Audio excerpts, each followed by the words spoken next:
de patrimoine, Cédric Decoeur. Et c'est une habitude, chaque mercredi on se retrouve pour parler patrimoine, pour vous aider à gérer au mieux vos placements. 1 heure durant, eh bien, tous nos spécialistes se mobilisent, ils sont là sur le plateau pour discuter de tel ou tel thème d'investissement, de telle ou telle stratégie. C'est Cœur de patrimoine, on donne le coup d'envoi de cette édition. Cœur de patrimoine, Cédric Decoeur.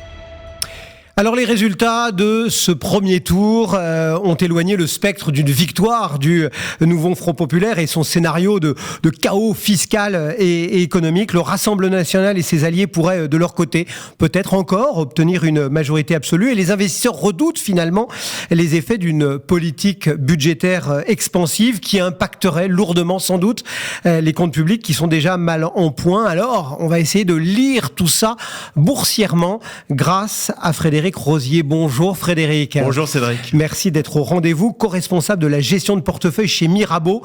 Voilà, on va pas faire de day trading, on va pas jouer sur les indices, mais on va essayer de lire ce contexte politique en bourse. On a vu qu'au lendemain de ce premier tour, il y avait eu quand même une espèce de, je sais pas si on peut dire de ouf, de soulagement, mais en tout cas, les valeurs les plus NFP sensibles, on va les baptiser comme ça, ont repris quelques couleurs. Effectivement, lundi, on a eu une journée assez particulière parce qu'on se réveille et c'est vrai qu'il y avait peut-être des craintes, alors je parle d'un point de vue peut-être politique, mais il y avait des craintes sur l'ouverture, comment allaient réagir les marchés. Et finalement, la réaction a été plutôt bonne, puisqu'on a ouvert lundi à plus 3%. C'est à la mesure d'ailleurs de la sanction qu'on a connue le lendemain de la dissolution, puisque lorsqu'on regarde un petit peu ce qui s'est passé réellement au mois de juin... Rappelons que la bourse c'est du temps long aussi, voilà, qu'il faut savoir regarder les choses. Et le mois de juin, c'est... Bon, déjà, on a pris cette dissolution de plein fouet, finalement, parce qu'elle n'était pas attendue. Et le marché a fait son tri. Et il s'est posé la question... Finalement, si on avait une majorité au départ RN ou Front de gauche, quel va être l'impact sur nos sociétés ? Et donc, il a fait immédiatement le tri, à savoir les valeurs, notamment, qui avaient une exposition de chiffre d'affaires les plus importantes sur le territoire national. C'est-à-dire le chiffre d'affaires qu'on ne peut pas exporter, finalement. Et cette sanction a été très, très violente, notamment dans le secteur bancaire. Pourquoi le secteur bancaire ? On s'est un peu rappelé les discours de chacun sur ce secteur, mais aussi, on a... l'exemple de ce qui s'est passé en Italie, Madame Meloni, notamment avec la taxe de 40% sur les intérêts, en tout cas les marges d'intérêt supplémentaires suite au Covid et à la remontée des taux. On a vu que la sanction a été relativement importante. Et donc, le marché a sanctionné d'abord les secteurs bancaires. C'est moins 15 quand même depuis le 1er juin, alors que les banques, finalement, sont plutôt dans une configuration plutôt solide, robuste. C'était pas le seul secteur. On a eu le secteur de la concession. Alors, pourquoi la concession, vous allez me dire ? Tout simplement parce que dans le programme RN, notamment, il y avait la privatisation des autoroutes. Et lorsqu'on pense privatisation d'autoroutes, on pense tout de suite à des acteurs comme Vinci. Donc, le marché a fait ce ménage quelque part. Il a agit essentiellement sur les inquiétudes nationales, mais la baisse a été quand même aussi quelque part homogène puisqu'il y a eu des flux sortants. Les anglo-saxons ont quand même sorti des marchés français parce qu'ils n'aiment pas du tout l'instabilité et l'incertitude politique. Une fois qu'on sort de ce petit commentaire, on va dire, du lundi matin, du lendemain du jour J, comment est-ce qu'on fait face à ces soubresauts qui ne sont pas de nature directement financière ou économique, Comment on fait pour protéger, parlons là de bons pères de famille, une gestion typée action ou obligataire, enfin bref, une gestion d'actifs. Comment on fait pour se protéger dans un tel environnement ? Alors, c'est très difficile. Même pour des gestionnaires qui ont beaucoup de bouteilles, c'est très difficile ce moment d'aller chercher le point bas. C'est très difficile. On a du mal d'ailleurs, même nous, à trouver ce point d'inflexion des marchés. Alors je pense qu'aujourd'hui, la vraie stratégie, c'est plutôt une phase d'accumulation. On l'a vu par le passé, et dans un passé récent dans d'autres pays, puisqu'on a eu beaucoup d'élections ces derniers temps, avec énormément de volatilité. D'ailleurs, force est de constater, on est peut-être le seul pays où le marché a rebondi après une élection. Ça a été plutôt l'inverse. Je pense au Mexique, à l'Inde, par exemple, au Brésil. Bref, il y a eu des mouvements assez correctifs sur le marché. C'est d'accumuler en sachant que, quoi qu'il arrive, on ne trouvera pas ce point bas. Alors, lorsqu'on regarde un CAC à 7400 points, lorsqu'on regarde les multiples de valorisation, on est à un point historiquement bas. Donc oui, on va avoir de la volatilité. Oui, c'est un risque. Toute cette semaine, on verra. Ça a plutôt bien commencé le lundi. En début de séance, on verra ce qui va se passer tout au long de la semaine. Mais je pense qu'il faut accumuler. Et après, effectivement, une fois qu'on aura un gouvernement, en tout cas une idée globale, et qu'on aura un peu plus de certitude sur le marché, là, il faudra y aller. Alors, ça va être peut-être difficile d'un point de vue politique, mais il faudra y aller quand même globalement et réinvestir sur le CAC, peut-être même de manière indicielle si on ne peut pas prendre de risques. Ouais. Je vais aller plus loin encore, parce que d'habitude, à cette période-là, si je vous recevais et qu'on n'avait pas eu ces législatives anticipées, on aurait un bon marronnier posé entre nous deux qui est « je vais partir en vacances, me dorer la pilule sur la plage, comment je fais pour, entre guillemets, sécuriser, dynamiser ou pas mon portefeuille ? Est-ce qu'il faut que j'accélère sur des thématiques spécifiques de l'été ? Est-ce qu'il y a des opportunités saisonnières ? Enfin voilà. Donc aujourd'hui, on a un peu cette double question de se dire, je dois effectivement protéger ou désensibiliser mon portefeuille à ces questions politiques qui vont peut-être être plus prégnantes au cœur de l'été, et puis à la fois me confronter, parce que le marché est mondial aussi, à des marchés qui vont être un peu désertés, donc peut-être aussi plus nerveux, parce que moins de liquidité, ceci, cela. Donc, comment est-ce qu'on fait ? Voilà, qu'est-ce qu'on fait en juin-juillet, enfin plutôt juillet 2024, avant l'été, entre guillemets, dans son portefeuille ? Alors, il y a un mois, je vous aurais dit, sur les niveaux d'il y a un mois, allez, sortons un petit peu du marché parce qu'on est à peu près à plus 10 sur le CAC 40 et que c'est déjà bien payé dans un contexte de ralentissement économique. Là, vu ce qui s'est passé et avec la lourdeur de l'environnement global, on peut estimer quand même qu'il y a une bonne partie du stress. Oui, parce qu'il y a nos élections françaises, mais il y a quand même ce changement de pied des banques centrales. Il y a quand même encore l'élection américaine où on voit que en une heure de débat, Joe Biden a priori hypothéqué sa chance, peut-être même d'être vraiment le candidat démocrate. Donc, on se dit que l'ambiance est lourde. Effectivement, c'est lorsque la bourse, c'est le stress, c'est la gestion du stress et de l'incertitude. Aujourd'hui, l'incertitude, alors elle n'est pas totalement levée, on verra en fin de semaine ce qui se passe du côté français, mais il y a une petite part d'incertitude qui a été levée, notamment sur une possibilité d'une majorité absolue, notamment de la France insoumise, dans le cas du front de gauche. Donc cette incertitude est en train de se lever progressivement sur le marché. Il y a une incertitude qui effectivement ressort maintenant, c'est l'incertitude américaine. L'incertitude américaine, c'est finalement, oui, est-ce que M. Biden va se présenter ? On était parti quand même dans un contexte assez facile pour nous, gérants, c'est Biden, Trump, on les connaît. Et donc, on connaît les deux programmes, on connaît leur façon de gouverner. Et les deux oiseaux. Et donc là, cette possibilité qui est finalement peut-être une troisième voie, on verra, là, c'est de nouveau de l'incertitude qui ressurgit sur le marché américain. Donc, en tant que bon père de famille, je dirais... Allez, vous avez bien gagné. Sur le Nasdaq, on était lundi à 18% de gains sur le Nasdaq. Les marchés américains tapent des records sur records. Vous avez vu le dollar faiblir, d'ailleurs, après les élections contre euro. En tout cas, l'euro remonté contre dollar. Allez, matérialisons un petit peu des gains quand même sur cette partie américaine. Passons l'été tranquille. Je ne dis pas qu'il faut vendre, parce qu'il y a encore un courant qui est relativement fort, notamment sur les valeurs technologiques. Mais matérialisons cette poche de gains. En tout cas, là où vous avez le plus gagné. On le voit depuis une semaine, 15 jours, des titres comme Nvidia, par rapport au point haut, c'est moins 15, voire un peu plus. Donc ça veut dire, si on a aujourd'hui, et ça presque quelle que soit la zone, si on a des profits... Plutôt aux États-Unis, on est dans une phase d'extrême surperformance aux États-Unis et du retour de l'insécurité, je veux dire l'insécurité d'un point de vue gestion et de visibilité, quid de la Réserve fédérale, quid des élections, et donc ça fait beaucoup de choses quand même sur un marché qui est relativement haut. Donc, vous savez, les grands argentiers, les gens qui aujourd'hui ont ce choix de gestion entre une zone sur laquelle il y a un peu plus d'insécurité politique, c'était le cas de la France, on va revoir ce côté-là au niveau des États-Unis. Vous savez, les flux, ça bouge énormément. Donc, c'était normal qu'ils sortent de la zone euro, c'était normal qu'ils sortent de la zone France. Si on arrive à trouver un gouvernement en France et qu'on trouve une forme de stabilité après les élections européennes en Europe, est-ce qu'un Américain a raison de sortir définitivement de la zone Europe, ce qu'il a fait finalement? Donc, on va avoir des rééquilibrages qui permettront peut-être à l'Europe, sur du court terme, je ne veux pas aller au-delà de 2-3 mois, au moins jusqu'aux élections américaines, d'avoir une forme de rééquilibrage des performances. Donc, revenir un petit peu sur l'Europe, c'est pour ça qu'il ne faut pas sortir de l'Europe et au contraire, par exemple, sur la France, revenir même après les élections, et aux États-Unis, plutôt commencer à prendre des bénéfices. Et de façon, le mot est un peu galvaudé, mais de façon indicielle, ou est-ce qu'il y a selon vous des thématiques qui vous semblent plus porteuses? Enfin, vous avez cité Nvidia, c'est vrai qu'avant, il suffisait de coller un .IA, on va dire, sur son portefeuille, et c'était quasiment la plus-value assurée. Aujourd'hui, voilà, est-ce qu'il y a des thématiques qui vous semblent peut-être plus prometteuses, plus porteuses les unes que les autres? Alors, dans un monde qui pourrait connaître un petit ralentissement de croissance, c'est à voir quand même dans les prochaines semaines et prochains mois. Il faut quand même toujours garder ce biais croissance aux États-Unis, il est relativement fort. Donc, par contre, ceux qui ont raté le coche, il y aura certainement des portes d'entrée. De nouveau, des possibilités de revenir, parce que le marché est en train de s'élargir un petit peu. Là, on a vu notamment la sphère logicielle qui avait souffert reprendre un peu des couleurs. Donc, attention, il peut avoir une sorte de rotation sectorielle, intra-sectorielle quasiment, et notamment sur les valeurs technologiques.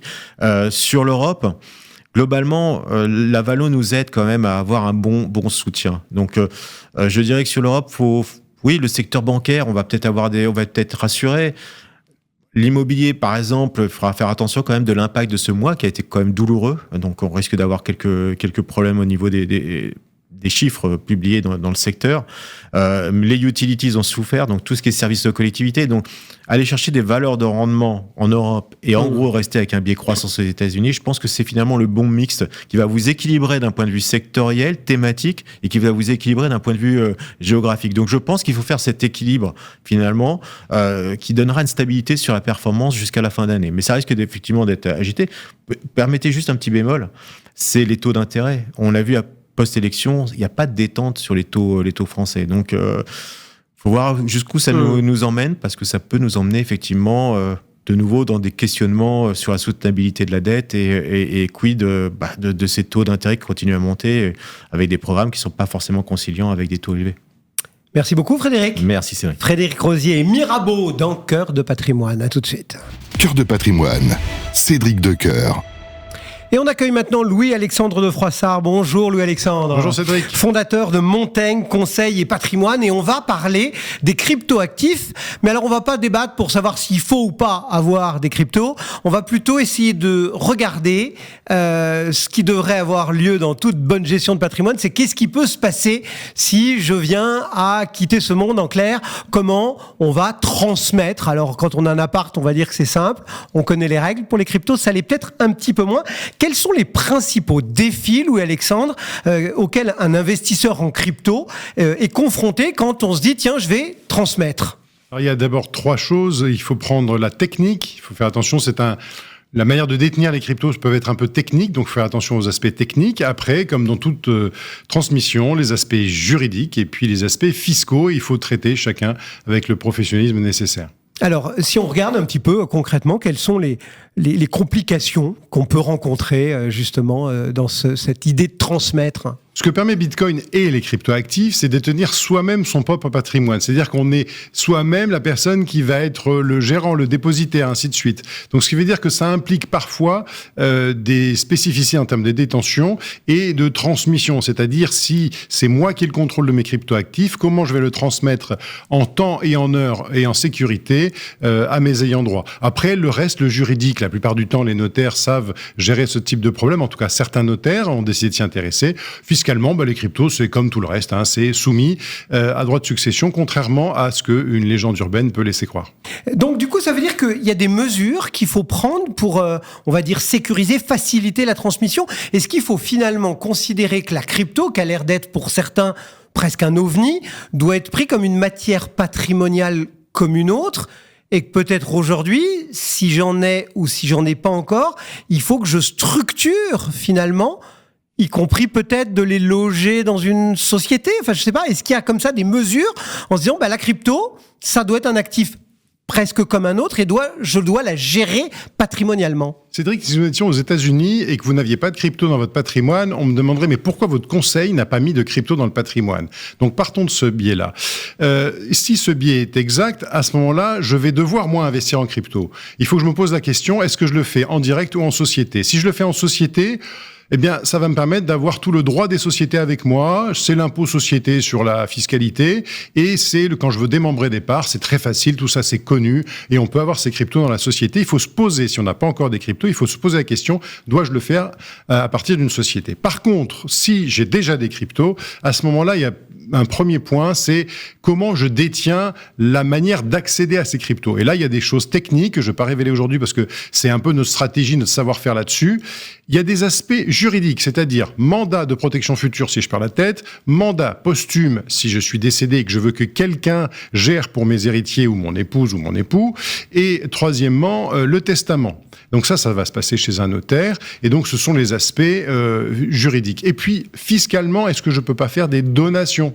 Il faut anticiper les choses, donation en pleine propriété et donation en nue propriété, avec d'autres problématiques qui sont dues au fait que cet actif-là n'est pas toujours bien défini, soit par le Code général des impôts, soit par le Code monétaire et financier. Bon, malgré tout, crypto, ça veut dire crypté, c'est-à-dire qu'il y a quand même un moment une clé, et puis alors c'est pas le code de la carte bancaire qu'on peut réussir à savoir ou à deviner, ou le mot de passe qui apparaît surtout.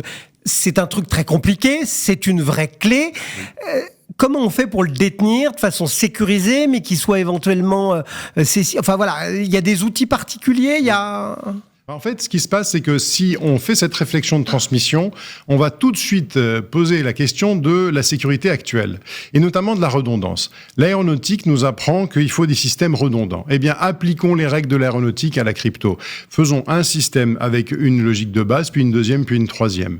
Ça veut dire qu'aujourd'hui, par exemple, quand j'ai une clé privée basée sur 24 mots, je vais les séparer, je vais les mettre à différents endroits, et je vais mettre un scénario à un autre.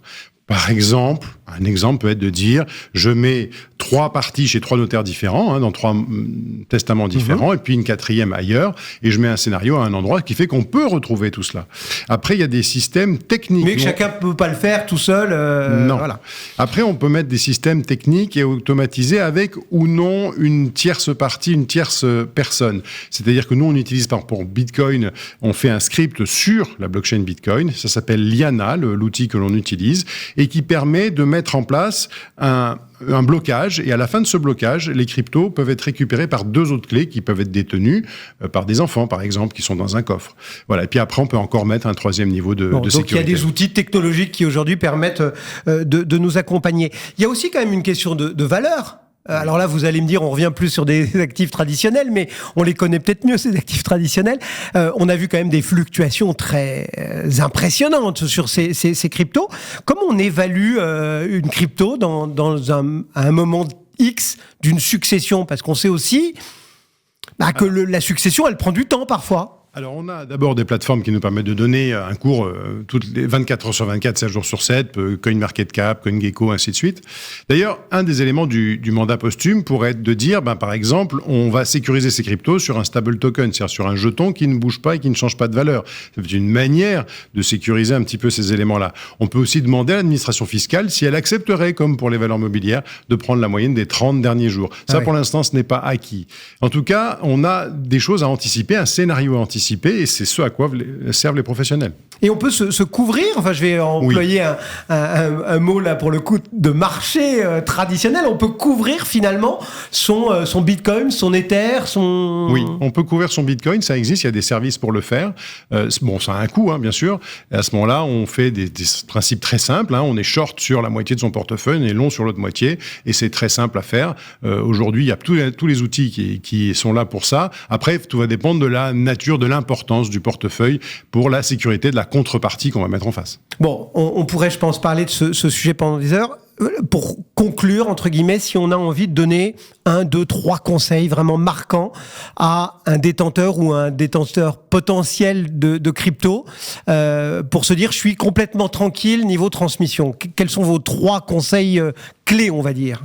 Tout d'abord, il faut mettre en place une stratégie. Si on n'a pas de stratégie, si on ne sait pas à qui on doit transmettre et comment on doit le transmettre, déjà, on est dans le faux. Deuxièmement, on se fait accompagner, soit par quelqu'un qui est un notaire, qui aura la capacité d'accompagner sur tout ce qui est l'aspect juridique, mais surtout, il faut aussi avoir quelqu'un qui puisse vous accompagner sur le global. Donc, des gens qui puissent traiter, ce que j'ai dit tout à l'heure, les aspects techniques, les aspects fiscaux et les aspects juridiques. Donc, je pense qu'aujourd'hui, c'est l'occasion, ne serait-ce que pour déterminer une bonne stratégie, d'échanger avec un professionnel sur ce sujet. Merci beaucoup, Louis-Alexandre. Louis-Alexandre de Froissart et Montaigne. Le nom me sert. Montaigne, Conseil et Patrimoine. Louis-Alexandre de Froissart dans Cœur de Patrimoine. À très bientôt. Cœur de Patrimoine, Cédric Decoeur. Et on parlait succession en évoquant tout à l'heure les questions de crypto-actifs, de crypto-monnaies avec Louis-Alexandre de Froissart. Et on va continuer à parler un peu succession et frais de succession. C'est aussi un peu dans l'air du temps politique. Donc c'est très intéressant de placer aussi notre gestion de patrimoine dans notre air du temps. Et pour en parler, Barbara Thomas-David est avec nous. Bonjour Barbara. Bonjour Cédric. Vous êtes notaire à Paris et on va donc plonger dans ce monde de la transmission, histoire déjà de rappeler, de poser le cadre. Comment aujourd'hui se passent ces successions? Qu'est-ce qu'il en est des droits de succession? Quelles sont les obligations, on va dire, en matière de déclaration et de paiement de droits? Enfin voilà, est-ce qu'on peut repositionner le cadre dans lequel on discute aujourd'hui? Bien sûr.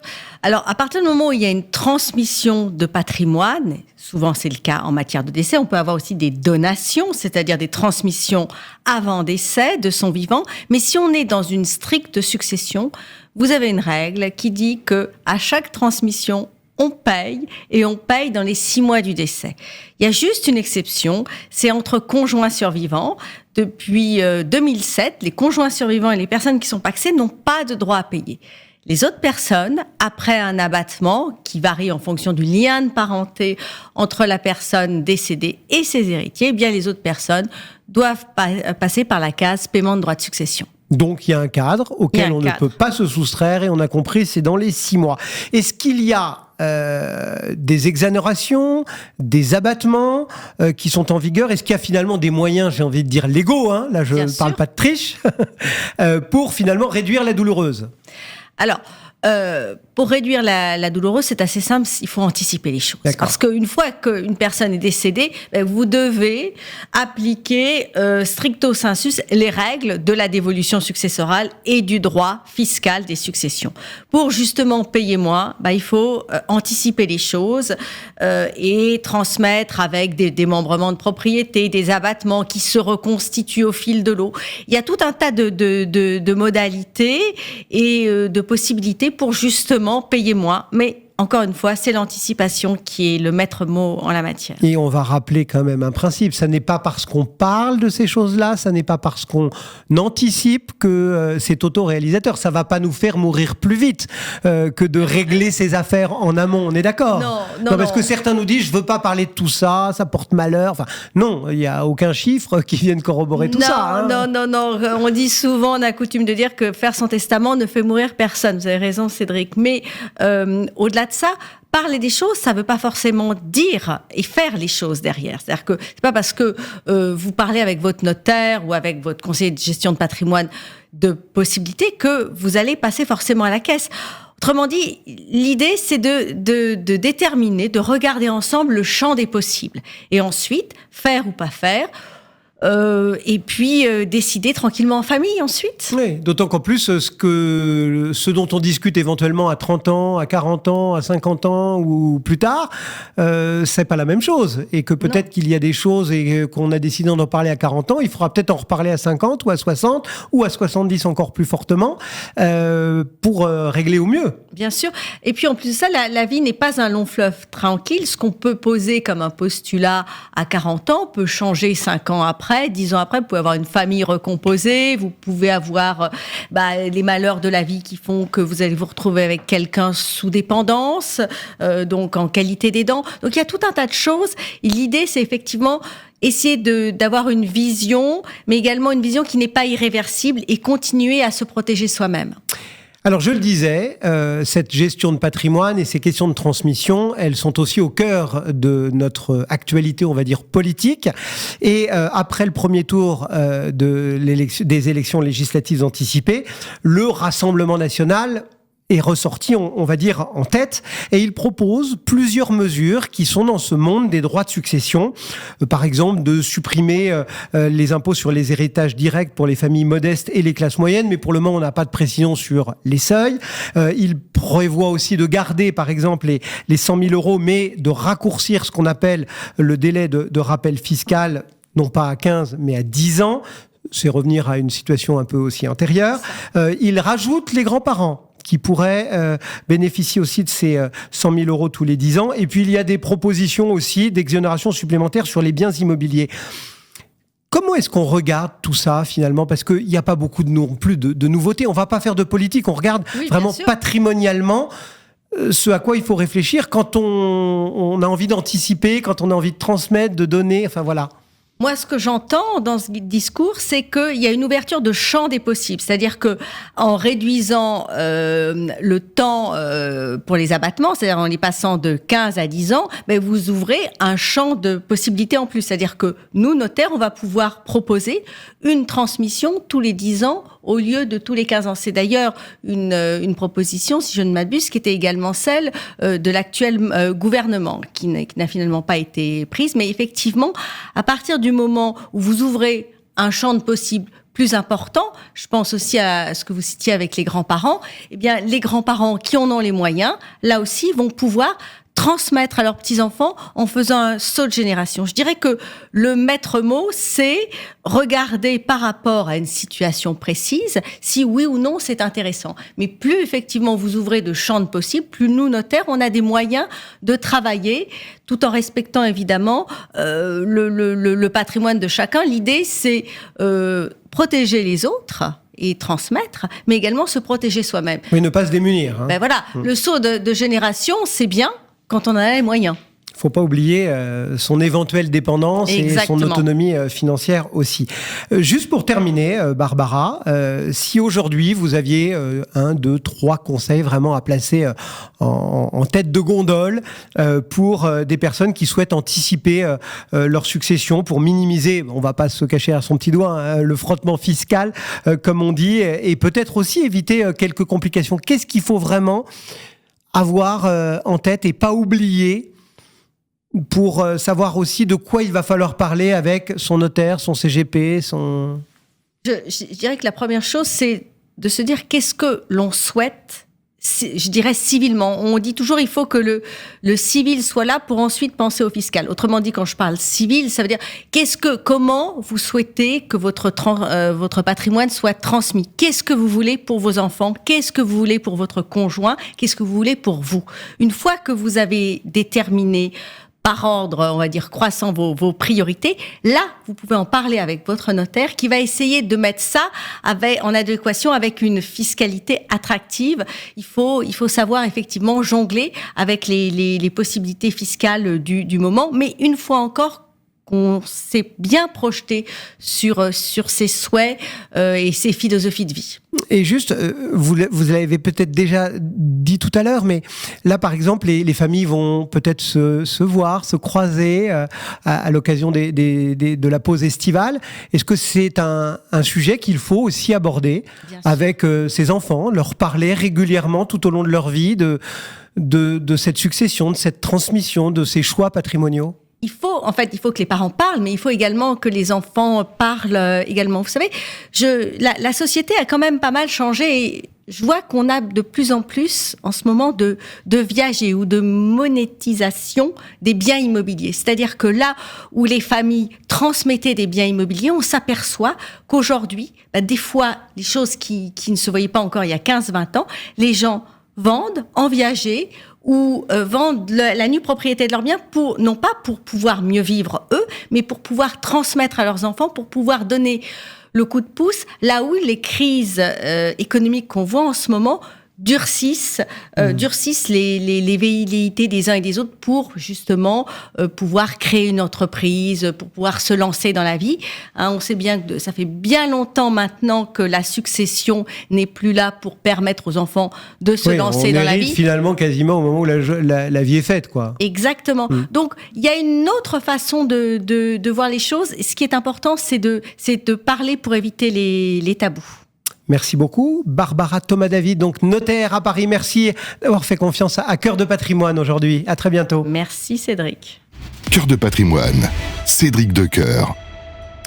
Et on accueille maintenant Mathieu Silva Santos. Bonjour Mathieu. Bonjour Cédric. Merci d'être avec nous, directeur de l'offre et de l'ISR chez Good West. Et on va parler label, parce que c'est important aussi quand on commence à évoquer ces termes d'ISR, d'ESG, de critères un peu extra-financiers. Quelle est l'importance aujourd'hui des labels qu'on dit environnementaux, qu'on dit sociaux dans la gestion de patrimoine ? Un petit peu comme on peut trouver dans l'alimentation, on trouve le Nutri-Score. Dans la finance, c'est un petit peu la même chose.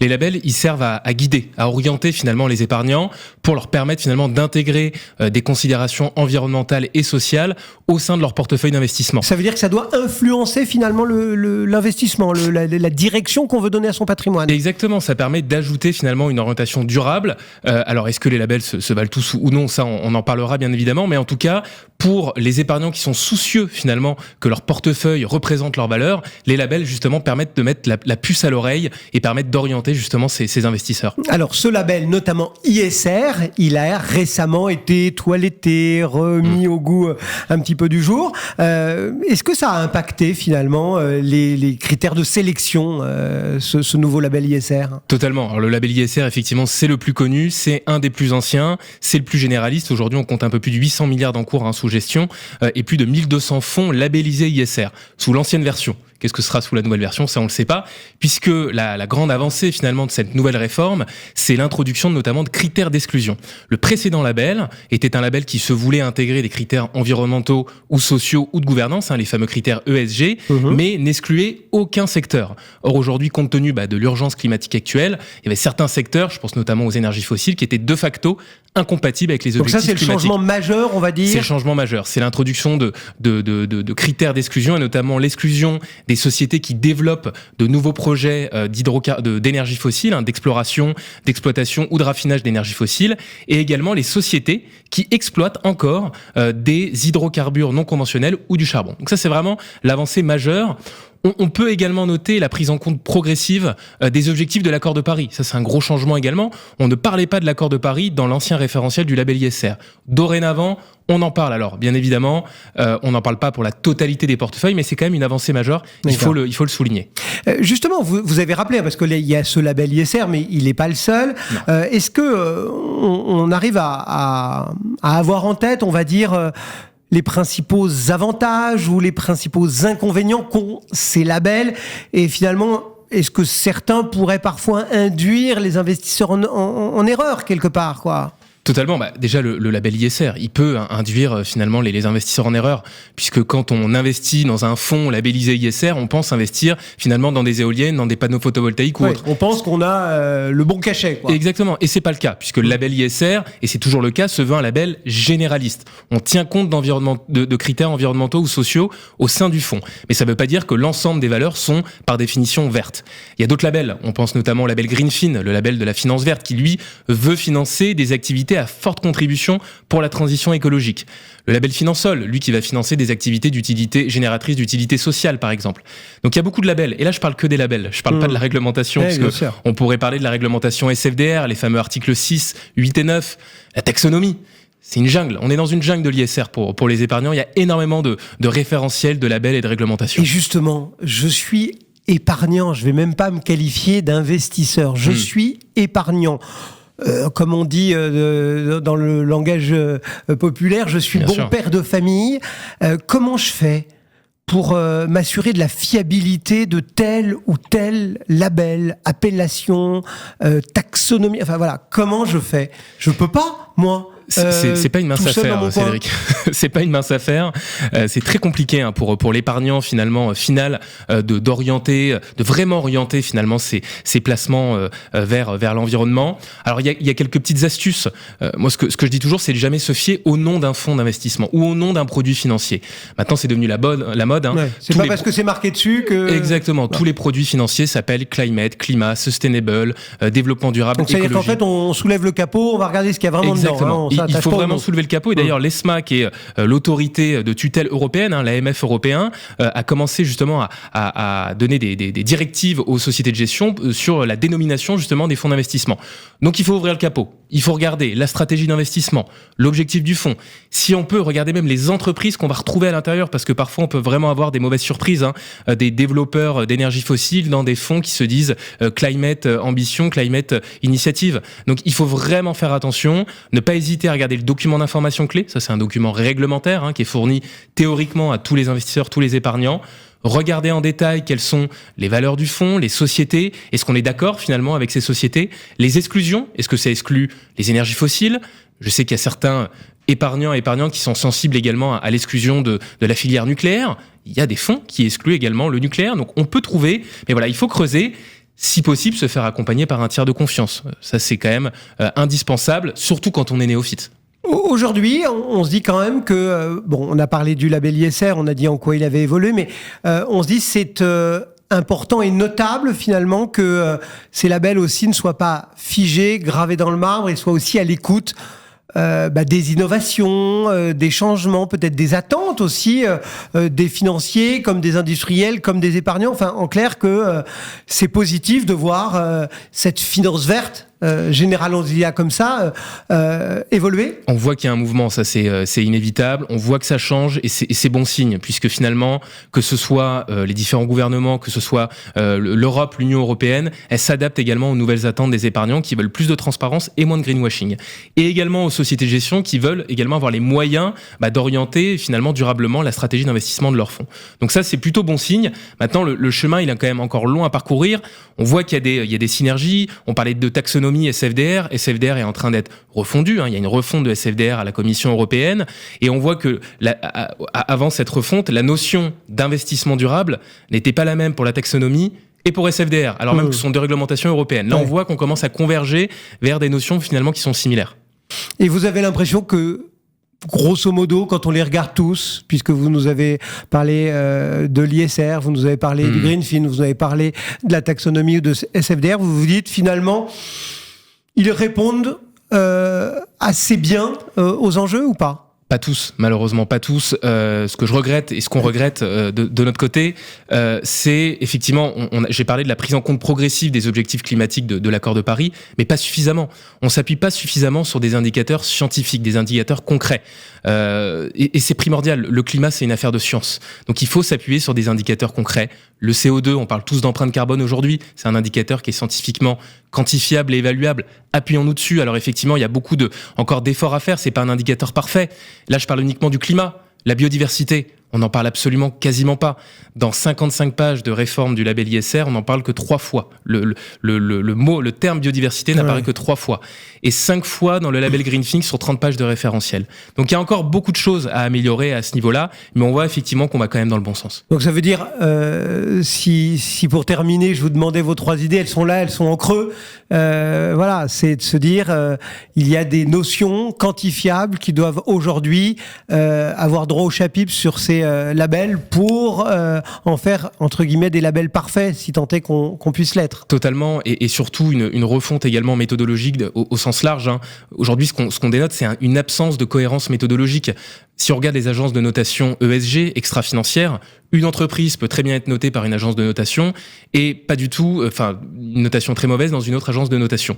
Donc ça crée finalement, ça crée de l'incohérence pour l'épargnant final, puisqu'il ne sait plus quelle agence de notation croire, et pour la société de gestion, qui doit quand même se baser sur des fournisseurs de données. Quel fournisseur de données croire ?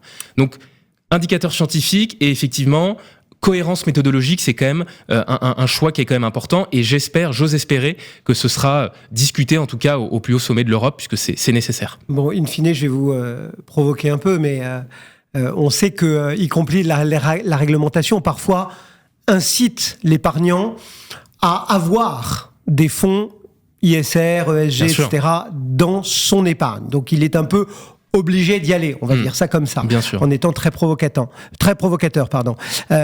Mais aujourd'hui, est-ce que vraiment l'épargnant, de lui-même, il vous challenge là-dessus, ou est-ce que ça se fait dans l'autre sens? En clair, est-ce que c'est le vendeur de produits qui a des épargnants maintenant, en clair, sois raisonnable, il faut que tu aies du vert dans ton portefeuille, ou est-ce que c'est le client qui, en poussant la porte de Goodwest, par exemple, vient vous dire moi, j'ai ces attentes-là, trouvez-moi des produits qui vont avec? De plus en plus. Lequel? De plus en plus, parce qu'aujourd'hui, on a 60%, on a plus de 60%, selon l'AMF, selon un sondage qui était sorti l'année dernière, plus de 60% des investisseurs qui sont prêts, qui veulent tenir compte d'enjeux environnementaux et sociaux au sein de leurs investissements. Donc ça, c'est un fait. Malheureusement, aujourd'hui, il y a encore très peu d'offres. On a des conseillers qui sont très peu formés sur ces sujets-là, qui n'arrivent pas à expliquer concrètement les bienfaits et le fait que ce soit des thématiques porteuses, en tout cas sur le long terme, et mettre fin tout simplement aux préjugés, comme le fameux préjugé de la sous-performance des critères, des valeurs ESG ou ISR par rapport aux valeurs traditionnelles. Ça, c'est une légende tout simplement. Et aujourd'hui, on a des conseillers qui sont pas encore formés pour les épargnants. Donc ça, c'est la première chose. Donc on voit néanmoins que les épargnants sont en demande, veulent réaligner leur portefeuille avec leurs valeurs. Ça, c'est la première chose. La deuxième chose, si je prends en compte typiquement la réglementation pour les conseillers en gestion de patrimoine, depuis l'année dernière, on les oblige maintenant à recueillir les préférences extra-financières de leurs clients.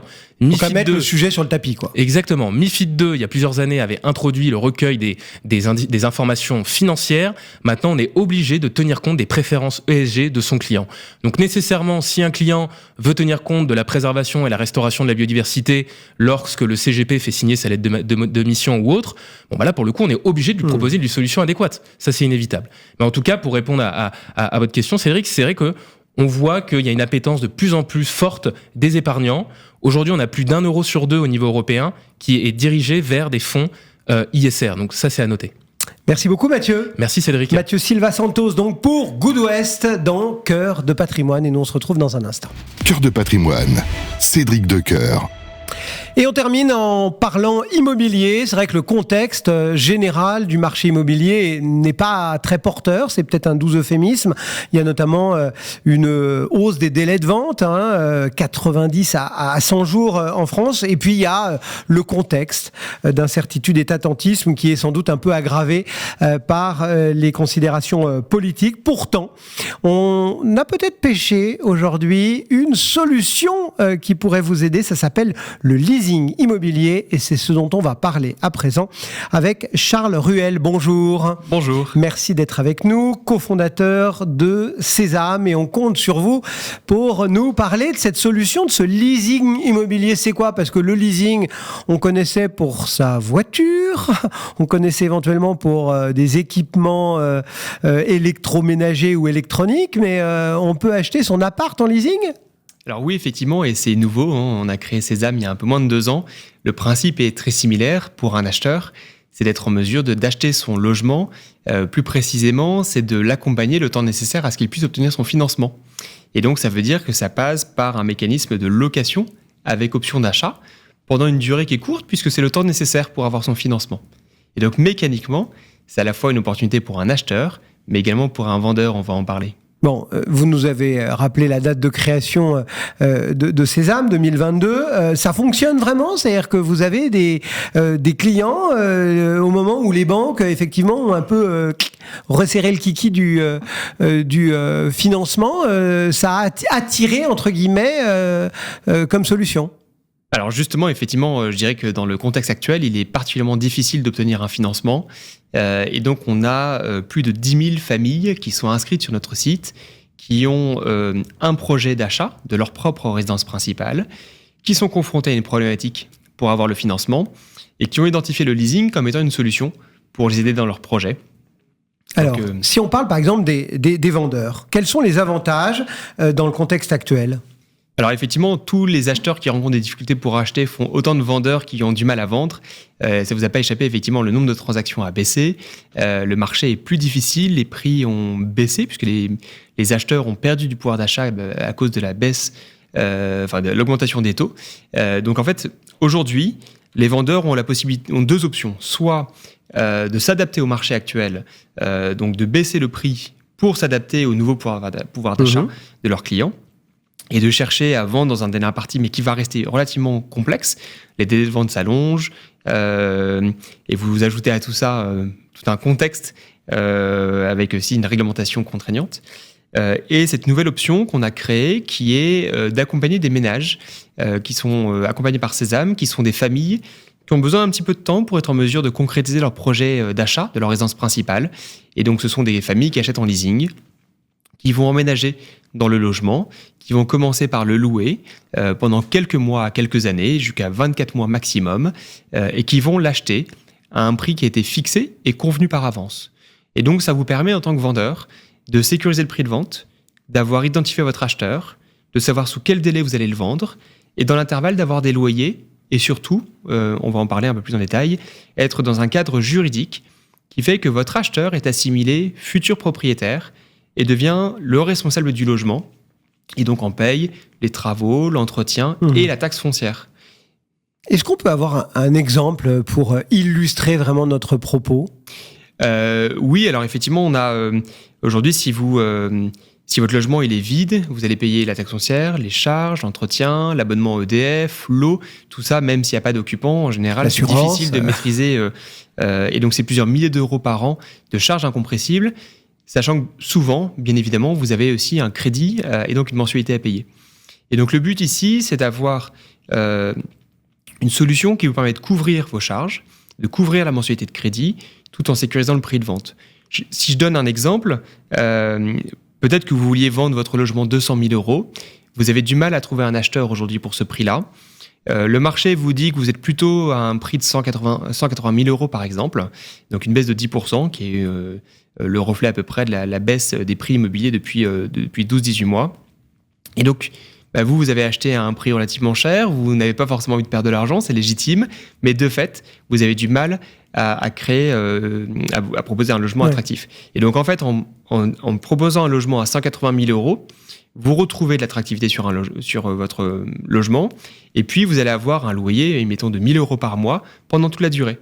Et donc, in fine, au bout de 24 mois, vous aurez vendu un logement à 180 000 euros, vous aurez eu 24 000 euros de loyer, donc vous aurez touché plus ou moins 200 000 euros, ce dont vous aviez besoin pour avancer, et votre acheteur, lui, a eu une solution qui lui a convenu, puisqu'en fait, il a pu acheter à un prix d'aujourd'hui, avec un différé et un accompagnement pour obtenir son logement. Cela étant dit, au bout de 24 mois, qu'est-ce qui se passe si mon locataire n'a finalement pas sa solution de financement ? Alors, ce qui est intéressant, c'est que ce n'est justement pas votre locataire, c'est votre futur acheteur. Ça change pas mal de choses parce qu'effectivement, il est dans cette intention d'acheter, il est accompagné à acheter, et puis il est dans son propre futur logement dans lequel il se projette. Pour autant, effectivement, donc Sésame va analyser, sélectionner l'acheteur pour s'assurer qu'il est bien réaliste, qu'il puisse acheter au bout de 2 ans. Mais la vie peut changer, il peut aussi changer d'avis. Auquel cas, les loyers versés sont acquis au vendeur. Et le vendeur a le droit à un dédommagement qui est encadré par la loi. Notre cadre juridique, c'est la location-accession, loi de 84. Et donc, le vendeur perçoit une indemnité entre 1 et 2% du prix du logement en fonction des situations. Donc ça s'appelle... Et au final, le logement est libéré et il retrouve toute latitude pour revendre son logement dans un marché qui peut-être aurait été plus porteur. Ça s'appelle le leasing immobilier. Qui est concerné ? Parce que uniquement des particuliers ou par exemple on sait qu'il y a des promoteurs qui parfois peuvent avoir des appartements un peu qui leur restent sur les bras, qui ne trouvent pas preneur, peut-être aussi pour des questions de tarifs, on ne sait pas. Voilà, un promoteur peut faire appel à Sésame ou ce ne sont que des particuliers Complètement. Aujourd'hui, les vendeurs sont... des particuliers, mais de plus en plus des professionnels, des promoteurs, des bailleurs, des sociétés de gestion, des personnes qui disposent d'un portefeuille de logement, qui cherchent des solutions pour vendre leur logement ou pour organiser la vente future de leur logement. Et ça peut être naturellement de privilégier la vente à l'occupant ou pour des logements libres à des acheteurs que Sésame aura identifiés. Et c'est possible partout en France. Absolument. Vous opérez partout en France. Absolument. Donc si quelqu'un cherche une solution, il peut se connecter sur Sésame et il trouvera la réponse à sa question. Absolument. Donc, on travaille avec des professionnels de l'immobilier partout en France. Vous pouvez consulter notre site. On dispose d'un catalogue de logements qui sont disponibles en location avec option d'achat. Justement, cette nouvelle offre, cette nouvelle catégorie de logements qu'on cherche à créer pour aussi cesser d'opposer location et vente. C'est bien ce produit un peu hybride. Et pour finaliser la réponse à votre question, les ménages, les familles qu'on accompagne, en revanche, sont que des particuliers pour leur résidence principale. Charles Ruel et Sésame qui nous présentaient ce leasing immobilier dans Cœur de Patrimoine. Merci d'être passé nous voir et bon vent donc dans ce marché immobilier qui, c'est vrai, est un peu compliqué. À très bientôt. Merci de votre accueil. À bientôt. C'est fini pour Cœur de Patrimoine cette semaine et on se retrouve bien évidemment mercredi prochain. Très bonne semaine. Cœur de Patrimoine, une émission à réécouter et télécharger sur le site et l'appli Radio Patrimoine et sur toutes les plateformes de streaming.